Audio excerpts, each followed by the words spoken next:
All right, Shannon. First of all, congratulations. And congratulations to all the inductees.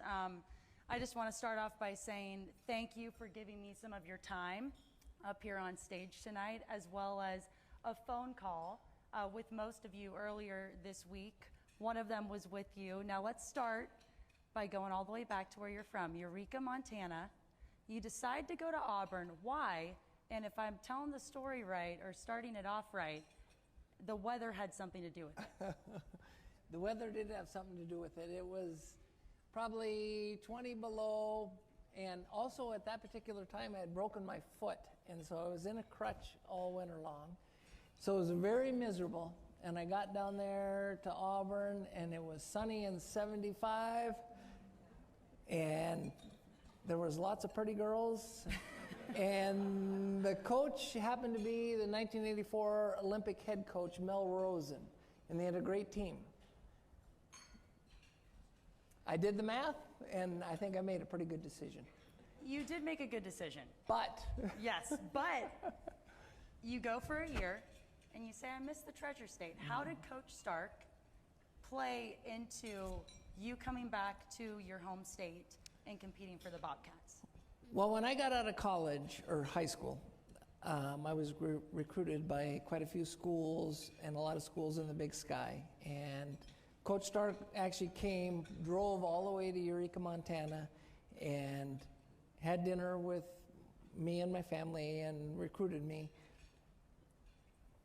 He was the only coach when I said that I've decided not to go to school in the Big Sky, I'm going to go to Auburn. He looked at me unwaveringly and said, if you ever change your mind, you always have an opportunity to be a Bobcat. I didn't think much of it then. I went to Auburn.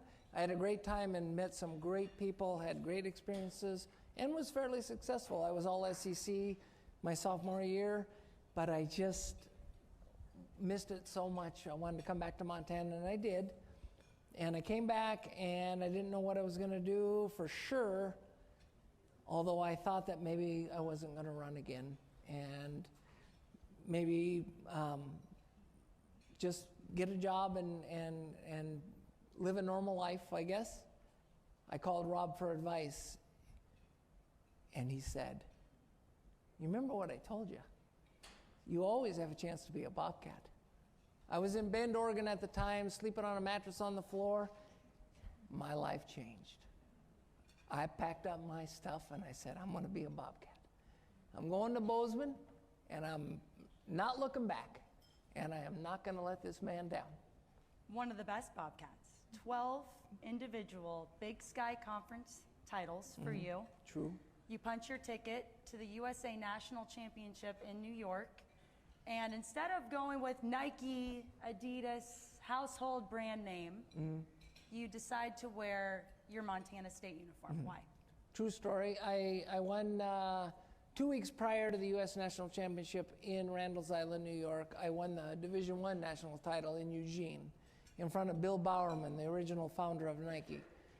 And they wanted to sign me, and after I won that race, everybody wanted to sign me.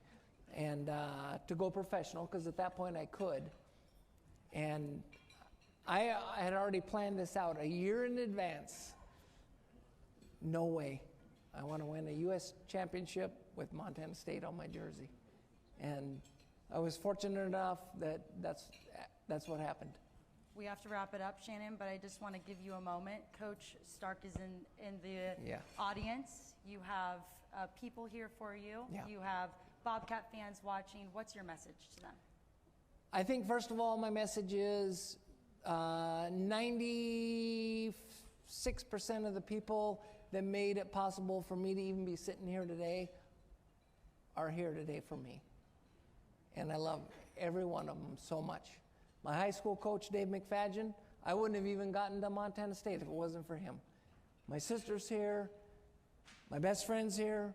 It's awesome. I'm so thankful, and thank you. We're thankful for you being here. Congratulations. Everybody give it up for Shannon.